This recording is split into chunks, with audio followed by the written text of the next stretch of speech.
The Call of the Wild by Jack London. Chapter 1. Into the Primitive. Old Longing's nomadic leap, chafing at custom's chain, again from its brumal sleep wakens the ferine strain. Buck did not read the newspapers, or he would have known that trouble was brewing, not alone for himself, but for every tidewater dog, strong of muscle and with warm, long hair, from Puget Sound to San Diego. Because men, groping in the Arctic darkness, had found a yellow metal, and because steamship and transportation companies were booming the find, thousands of men were rushing into the Northland. These men wanted dogs, and the dogs they wanted were heavy dogs, with strong muscles by which to toil, and furry coats to protect them from the frost. Buck lived at a big house in the sun-kissed Santa Clara Valley. Judge Miller's place it was called. It stood back from the road, half hidden among the trees, through which glimpses could be caught of the wide, cool veranda that ran around its four sides. The house was approached by gravelled driveways which wound about through wide-spreading lawns and under the interlacing boughs of tall poplars. At the rear, things were on even a more spacious scale than at the front. There were great stables where a dozen grooms and boys held forth, rows of vine-clad servants' cottages, an endless and orderly array of outhouses, long grape arbours, green pastures, orchards and berry patches. Then there was the pumping plant for the artesian well, and the big cement tank where Judge Miller's boys took their morning plunge and kept cool in the hot afternoon, and over this great domain Buck ruled. Here he was born, and here he had lived the 4 years of his life. It was true there were other dogs. There could not but be other dogs on so vast a place, but they did not count. They came and went, resided in the populous kennels, or lived obscurely in the recesses of the house after the fashion of Toots, the Japanese pug, or Isabel, the Mexican hairless. Strange creatures that rarely put nose out of doors or set foot to ground. On the other hand, there were the fox terriers, a score of them at least, who yelped fearful promises at Toots and Isabel, looking out of the windows at them, and protected by a legion of housemaids armed with brooms and mops. But Buck was neither house dog nor kennel dog. The whole realm was his. He plunged into the swimming tank or went hunting with the judge's sons. He escorted Molly and Alice, the judge's daughters, on long twilight or early morning rambles. On wintry nights he lay at the judge's feet before the roaring library fire. He carried the judge's grandsons on his back or rolled them in the grass and guarded their footsteps through wild adventures down to the fountain in the stable yard, and even beyond, where the paddocks were and the berry patches. Among the terriers he stalked imperiously, and Toots and Isabel he utterly ignored, for he was king. King over all creeping, crawling, flying things of Judge Miller's place, humans included. His father, Elmo, a huge St. Bernard, had been the judge's inseparable companion, and Buck bid fair to follow in the way of his father. He was not so large. He weighed only 140 pounds, for his mother, Shep, had been a Scotch shepherd dog. Nevertheless, 140 pounds, to which was added the dignity that comes of good living and universal respect, enabled him to carry himself in right royal fashion. During the 4 years since his puppyhood, he had lived the life of a sated aristocrat. He had a fine pride in himself, was even a trifle egotistical, as country gentlemen sometimes become because of their insular situation. But he had saved himself by not becoming a mere pampered house dog. Hunting and kindred outdoor delights had kept down the fat and hardened his muscles, and to him, as to the cold tubbing races, the love of water had been a tonic and a health preserver. And this was the manner of dog Buck was in the fall of 1897, when the Klondike strike dragged men from all the world into the frozen north. But Buck did not read the newspapers, and he did not know that Manuel, one of the gardener's helpers, was an undesirable acquaintance. Manuel had one besetting sin: he loved to play Chinese lottery. Also, in his gambling, he had one besetting weakness: faith in a system, and this made his damnation certain. For to play a system requires money. while the wages of a gardener's helper do not lap over the needs of a wife and numerous progeny. The judge was at a meeting of the Raisin Growers Association, and the boys were busy organizing an athletic club on the memorable night of Manuel's treachery. No one saw him and Buck go off through the orchard on what Buck imagined was merely a stroll, and with the exception of a solitary man, no one saw them arrive at the little flag station known as College Park. This man talked with Manuel, and money chinked between them. "You might wrap up the goods before you deliver 'em," the stranger said gruffly, and Manuel doubled a piece of stout rope around Buck's neck under the collar. "Twist it, and you'll choke 'em plenty," said Manuel, and the stranger grunted a ready affirmative.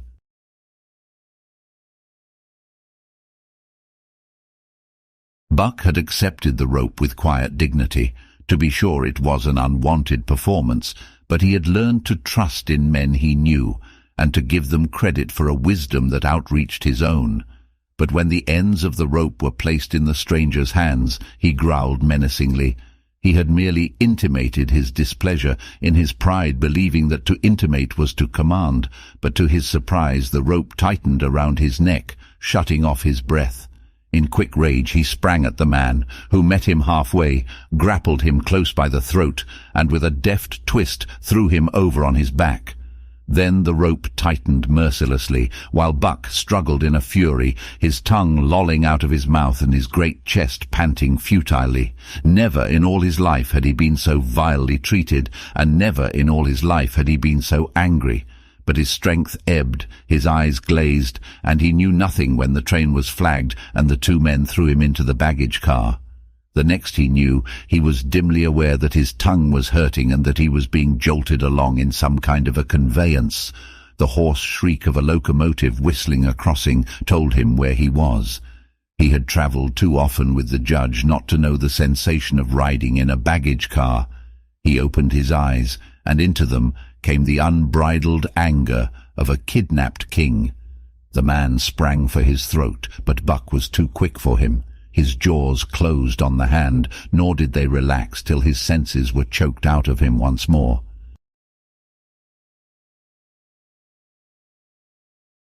"Yep, has fits," the man said, hiding his mangled hand from the baggageman who had been attracted by the sounds of struggle. "I'm taking 'em up for the boss to Frisco. A crack dog doctor there thinks that he can cure 'em."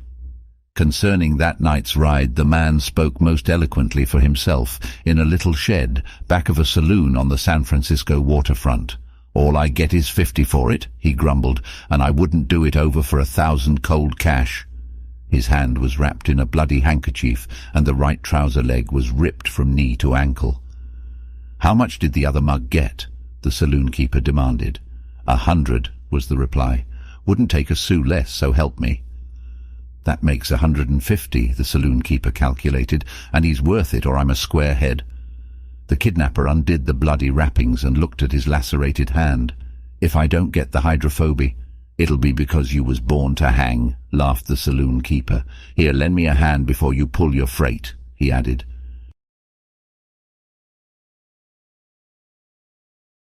Dazed, suffering intolerable pain from throat and tongue, with the life half-throttled out of him, Buck attempted to face his tormentors, but he was thrown down and choked repeatedly till they succeeded in filing the heavy brass collar from off his neck. Then the rope was removed, and he was flung into a cage-like crate. There he lay for the remainder of the weary night, nursing his wrath and wounded pride. He could not understand what it all meant. What did they want with him, these strange men? Why were they keeping him pent up in this narrow crate? He did not know why, but he felt oppressed by the vague sense of impending calamity. Several times during the night he sprang to his feet when the shed door rattled open, expecting to see the judge, or the boys at least. But each time it was the bulging face of the saloon keeper that peered in at him by the sickly light of a tallow candle. And each time the joyful bark that trembled in Buck's throat was twisted into a savage growl. But the saloon keeper let him alone, and in the morning 4 men entered and picked up the crate. More tormentors, Buck decided, for they were evil-looking creatures, ragged and unkempt, and he stormed and raged at them through the bars. They only laughed and poked sticks at him, which he promptly assailed with his teeth, till he realized that that was what they wanted, whereupon he lay down sullenly and allowed the crate to be lifted into a wagon. Then he and the crate in which he was imprisoned began a passage through many hands. Clerks in the express office took charge of him. He was carted about in another wagon. A truck carried him with an assortment of boxes and parcels upon a ferry steamer. He was trucked off the steamer into a great railway depot, and finally he was deposited in an express car. For 2 days and nights this express car was dragged along at the tail of shrieking locomotives, and for 2 days and nights Buck neither ate nor drank. In his anger he had met the first advances of the express messengers with growls, and they had retaliated by teasing him.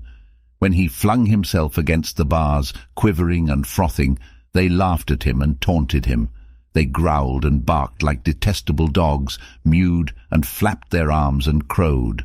It was all very silly, he knew, but therefore the more outrage to his dignity, and his anger waxed and waxed. He did not mind the hunger so much, but the lack of water caused him severe suffering and fanned his wrath to fever pitch. For that matter, high-strung and finely sensitive, the ill treatment had flung him into a fever, which was fed by the inflammation of his parched and swollen throat and tongue. He was glad for one thing: the rope was off his neck. That had given them an unfair advantage, but now that it was off, he would show them. They would never get another rope around his neck. Upon that he was resolved. For 2 days and nights he neither ate nor drank, and during those 2 days and nights of torment he accumulated a fund of wrath that boded ill for whoever first fell foul of him. His eyes turned bloodshot, and he was metamorphosed into a raging fiend. So changed was he that the judge himself would not have recognized him, and the express messengers breathed with relief when they bundled him off the train at Seattle. 4 men gingerly carried the crate from the wagon into a small, high-walled backyard. A stout man, with a red sweater that sagged generously at the neck, came out and signed the book for the driver. That was the man, Buck divined, the next tormentor, and he hurled himself savagely against the bars. The man smiled grimly and brought a hatchet and a club. "You ain't going to take him out now?" the driver asked. "Sure," the man replied, driving the hatchet into the crate for a pry. There was an instantaneous scattering of the 4 men who had carried it in, and from safe perches on top the wall they prepared to watch the performance. Buck rushed at the splintering wood, sinking his teeth into it, surging and wrestling with it. Wherever the hatchet fell on the outside, he was there on the inside, snarling and growling, as furiously anxious to get out as the man in the red sweater was calmly intent on getting him out. "Now, you red-eyed devil," he said, when he had made an opening sufficient for the passage of Buck's body. At the same time he dropped the hatchet and shifted the club to his right hand, and Buck was truly a red-eyed devil as he drew himself together for the spring, hair bristling, mouth foaming, a mad glitter in his bloodshot eyes. Straight at the man he launched his 140 pounds of fury, surcharged with the pent passion of 2 days and nights. In mid-air, just as his jaws were about to close on the man, he received a shock that checked his body and brought his teeth together with an agonizing clip. He whirled over, fetching the ground on his back and side. He had never been struck by a club in his life, and did not understand. With a snarl that was part bark and more scream, he was again on his feet and launched into the air. And again the shock came, and he was brought crushingly to the ground. This time he was aware that it was the club, but his madness knew no caution. 12 times he charged, and as often the club broke the charge and smashed him down. After a particularly fierce blow, he crawled to his feet, too dazed to rush. He staggered limply about, the blood flowing from nose and mouth and ears, his beautiful coat sprayed and flecked with bloody slaver. Then the man advanced, and deliberately dealt him a frightful blow on the nose. All the pain he had endured was as nothing compared with the exquisite agony of this. With a roar that was almost lion-like in its ferocity, he again hurled himself at the man, but the man, shifting the club from right to left, coolly caught him by the underjaw, at the same time wrenching downward and backward. Buck described a complete circle in the air, and half of another, then crashed to the ground on his head and chest. For the last time, he rushed. The man struck the shrewd blow he had purposely withheld for so long, and Buck crumpled up and went down, knocked utterly senseless. "He's no slouch at dog-breaking, that's what I say," one of the men on the wall cried enthusiastically. "Druther break Caius's any day and twice on Sundays," was the reply of the driver as he climbed on the wagon and started the horses. Buck's senses came back to him, but not his strength. He lay where he had fallen, and from there he watched the man in the red sweater. "Answers to the name of Buck," the man soliloquized, quoting from the saloon-keeper's letter which had announced the consignment of the crate and contents. "Well, Buck, my boy," he went on in a genial voice, "we've had our little ruction, and the best thing we can do is to let it go at that. You've learned your place, and I know mine. Be a good dog, and all'll go well, and the goose hang high. Be a bad dog, and I'll whale the stuffing out of you. Understand?" As he spoke, he fearlessly patted the head he had so mercilessly pounded, and though Buck's hair involuntarily bristled at touch of the hand, he endured it without protest. When the man brought him water, he drank eagerly, and later bolted a generous meal of raw meat, chunk by chunk, from the man's hand. He was beaten, he knew that, but he was not broken. He saw, once for all, that he stood no chance against a man with a club. He had learned the lesson, and in all his afterlife he never forgot it. That club was a revelation. It was his introduction to the reign of primitive law, and he met the introduction halfway. The facts of life took on a fiercer aspect, and while he faced that aspect uncowed, he faced it with all the latent cunning of his nature aroused. As the days went by, other dogs came in crates and at the ends of ropes, some docilely, and some raging and roaring as he had come, and one and all he watched them pass under the dominion of the man in the red sweater. Again and again, as he looked at each brutal performance, the lesson was driven home to Buck. A man with a club was a lawgiver, a master to be obeyed, though not necessarily conciliated. Of this last Buck was never guilty, though he did see beaten dogs that fawned upon the man and wagged their tails and licked his hand. Also he saw one dog that would neither conciliate nor obey, finally killed in the struggle for mastery. Now and again men came, strangers, who talked excitedly, wheedlingly, and in all kinds of fashions to the man in the red sweater. And at such times that money passed between them, the strangers took one or more of the dogs away with them. Buck wondered where they went, for they never came back. But the fear of the future was strong upon him, and he was glad each time when he was not selected. Yet his time came in the end, in the form of a little weazened man who spat broken English and many strange and uncouth exclamations which Buck could not understand. "Sacredam!" he cried when his eyes lit upon Buck. "Dat one damn bully dog, eh? How mock?" 300, and a present at that, was the prompt reply of the man in the red sweater. "And seeing it's government money, you ain't got no kick coming, eh, Perrault?" Perrault grinned. Considering that the price of dogs had been boomed skyward by the unwanted demand, it was not an unfair sum for so fine an animal. The Canadian government would be no loser, nor would its dispatches travel the slower. Perrault knew dogs, and when he looked at Buck he knew that he was 1 in 1,000. 1 in 10,000, he commented mentally. Buck saw money pass between them, and was not surprised when Curly, a good-natured Newfoundland, and he were led away by the little weazened man. That was the last he saw of the man in the red sweater, and as Curly and he looked at receding Seattle from the deck of the Narwhal, it was the last he saw of the warm Southland. Curly and he were taken below by Perrault and turned over to a black-faced giant called Francois. Perrault was a French-Canadian and swarthy, but Francois was a French-Canadian half-breed and twice as swarthy. They were a new kind of men to Buck, of which he was destined to see many more, and while he developed no affection for them, He nonetheless grew honestly to respect them. He speedily learned that Perrault and François were fair men, calm and impartial in administering justice, and too wise in the way of dogs to be fooled by dogs. In the 'tween decks of the Narwhal, Buck and Curly joined 2 other dogs. One of them was a big, snow-white fellow from Spitzbergen who had been brought away by a whaling captain and who had later accompanied a geological survey into the Barrens.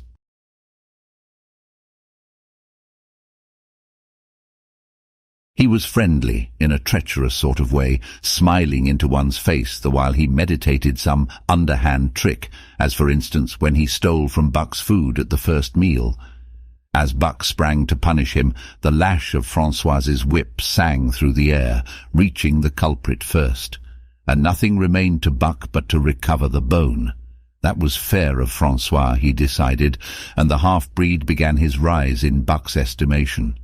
The other dog made no advances nor received any. Also, he did not attempt to steal from the newcomers. He was a gloomy, morose fellow, and he showed Curly plainly that all he desired was to be left alone, and further, that there would be trouble if he were not left alone. Dave, he was called, and he ate and slept, or yawned between times, and took interest in nothing, not even when the narwhal crossed Queen Charlotte Sound, and rolled and pitched and bucked like a thing possessed. When Buck and Curly grew excited, half wild with fear, he raised his head as though annoyed, favoured them with an incurious glance, yawned, and went to sleep again. Day and night the ship throbbed to the tireless pulse of the propeller, and though one day was very like another, it was apparent to Buck that the weather was steadily growing colder. At last one morning the propeller was quiet, and the narwhal was pervaded with an atmosphere of excitement. He felt it, as did the other dogs, and knew that a change was at hand. François leashed them and brought them on deck. At the first step upon the cold surface, Buck's feet sank into a white mushy something very like mud. He sprang back with a snort. More of this white stuff was falling through the air. He shook himself, but more of it fell upon him. He sniffed it curiously, then licked some up on his tongue. It bit like fire, and the next instant was gone. This puzzled him. He tried it again with the same result. The onlookers laughed uproariously, and he felt ashamed, he knew not why, for it was his first snow.